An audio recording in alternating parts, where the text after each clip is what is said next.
She said, "The dad left my mom."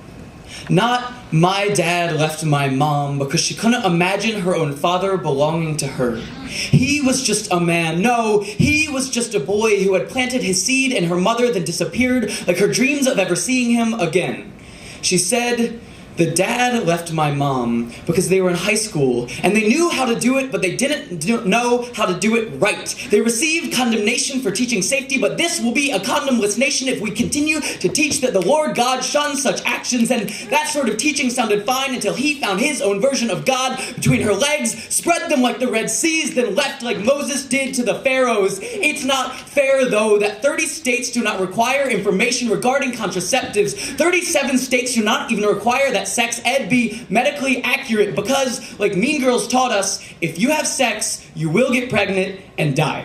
I first learned what sex was from a Lil Wayne song, first heard of condoms from Asher Roth telling me to put 2 on. Meanwhile, my Christian school made me sign a pledge to save myself from marriage, leaving me with nothing but the radio for education and a slip of paper to protect my innocence. But this is not a rant on religion. Since Jesus so loved the children, I'd imagine he'd want them to be safe. This is just a warning against some interpretations of religious texts. There are no textbooks for this. I will be absent if a class tries to teach me abstinence, because statistics prove I am more likely to get a girl pregnant if I'm sitting in that classroom, and even MTV has done more to help this problem. There have been less teen moms since that show first aired. We can't forget the fact that realistic sex education works, like we forget how an old video game works, because you can't press restart on the lives of your children. You can't press save and save them from their sexual ways, because this is our nature and this is what we do.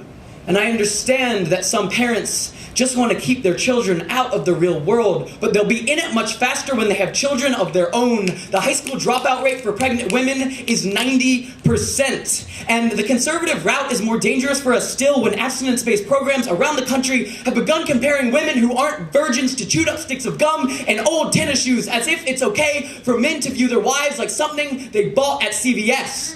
So don't teach your opinions in only the ways you understand them. We know that only Sith deal in absolutes. These children are people with decisions to make. So by the time your kids finish school, make sure they know how. Yeah.